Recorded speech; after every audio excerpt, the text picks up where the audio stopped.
One reoccurring comment that I hear from people that don't like the Katana is they couldn't get a good clean tone out of it, which always strikes me kind of odd because I feel like it's pretty easy to get a good clean tone. Now, today we're going to be working on a clean tone in real time, and hopefully it'll help people achieve the clean tone they are looking for. I'm not the first to make a video about this, and I'm sure I won't be the last, but since I got the Katana Gen 3 head, I have played with the panel more than I ever have, and I've realized some things. And these are things I've heard other people say, but sometimes I think I know it all, and I'm a naysayer, and I can be a bit dismissive. But I'm not afraid to admit when I'm wrong, because sometimes eating crow can be delicious in the sense that you learn. Now I'm going to be working from the factory panel settings, and you'll see up on the screen there the respective factory boosts, mods, etc.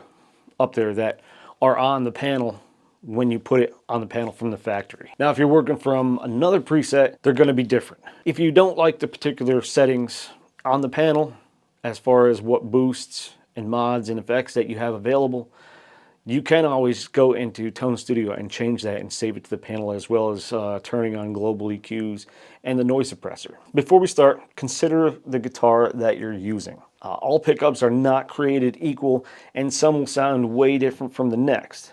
Today I'll be using this Squier CV Strat with some very spanky single coils. Your guitar, depending on what kind of pickups it has, may sound different.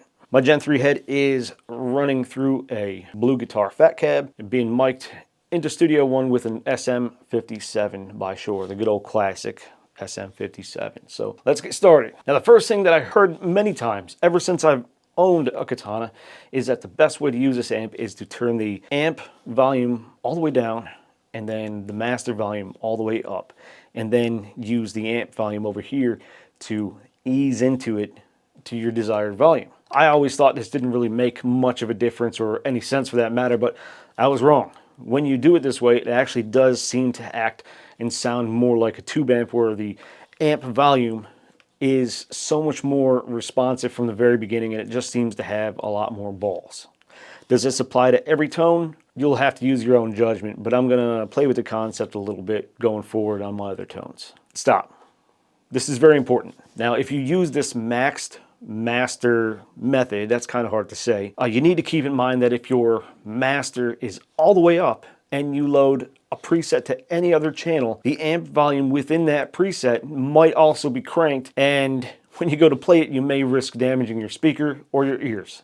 So when loading a third-party patch, always check the amp volume within the preset before you go playing it, and check your master volume as well. So let's dial in. We got the master all the way down. Everything else up here is at 12 o'clock or turned all the way down. So let's ease in with the volume. I'm using the neck pickup now, so it's going to be a little brighter.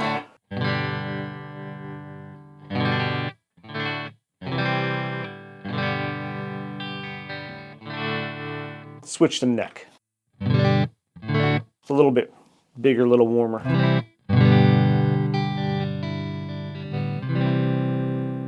Okay, so we got that basic concept. Let's move on to the gain knob. Most gain knobs on amps, when turned all the way to 0, it totally mutes a guitar, but not with a Katana. Gain is essentially your guitar's input level, and on a Katana, it doesn't act as much as it does a drive on other amps. So you're still going to want to ease into that. And if you're looking for a super sparkly tone, you might not want to give it any of it at all. But it's going to play into your tone's overall volume.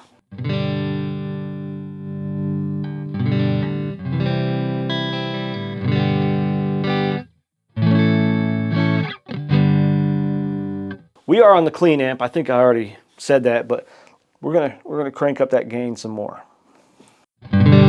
See, that's a big volume boost on that gain, even though I didn't touch the volume. So you're gonna have to find that sweet spot between the gain and the volume of the amp. That's a bit much. Let's turn it down some.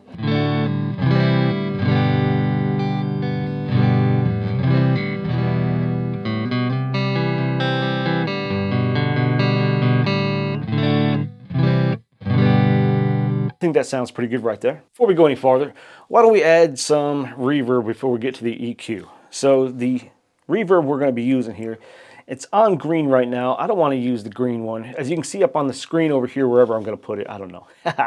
I'm going to change it from plate, which is on now, to the red one, which is spring reverb. So let's hear the spring reverb on this clean setting.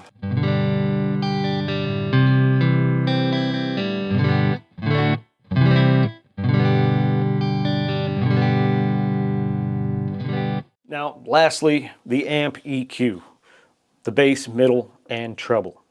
Now, someone told me a while back in the comments on another video that this EQ is, I think they called it reductive, meaning when each of the EQs are at 12 o'clock, that's essentially 0 or flat. When you turn it to the right, it boosts it. You turn it to the left, it cuts it, which makes total sense when you start listening to it. Now, also keep in mind that the EQ will play into the overall volume of your tone.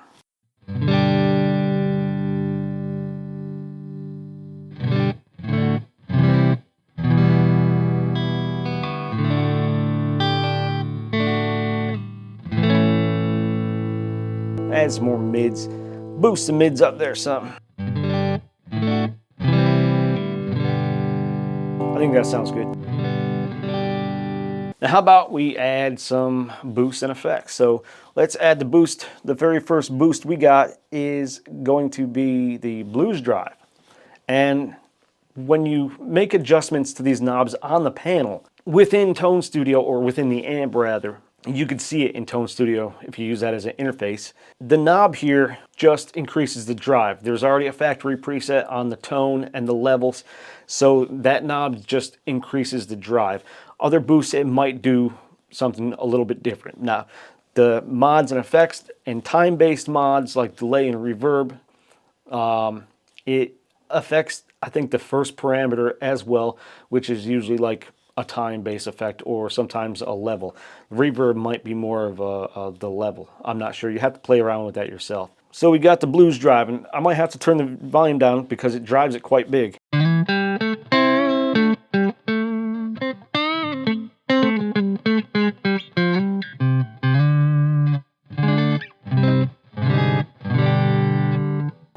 Put on a neck pickup.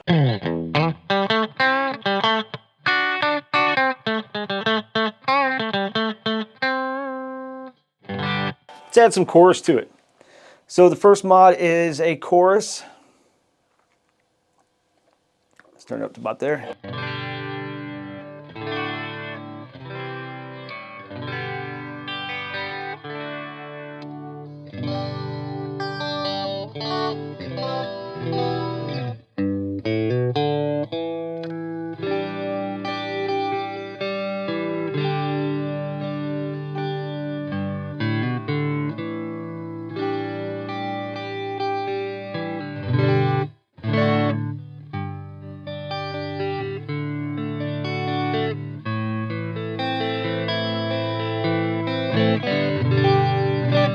As you can see, it's rather easy to get a nice clean tone out of the Katana if you just take your time and use a little finesse. I hope those 3 tips, like the master volume, the gain, and the EQ, helped you understand those a little bit more, and maybe you'll use them a lot more going forward. If you enjoy Boss Katana content and want to see more, I've got plenty of it on my channel, and I'm always making more, so hit that subscribe button. If you like this video and you think it's worth it, give it a thumbs up. Thanks for watching. We'll see you next time.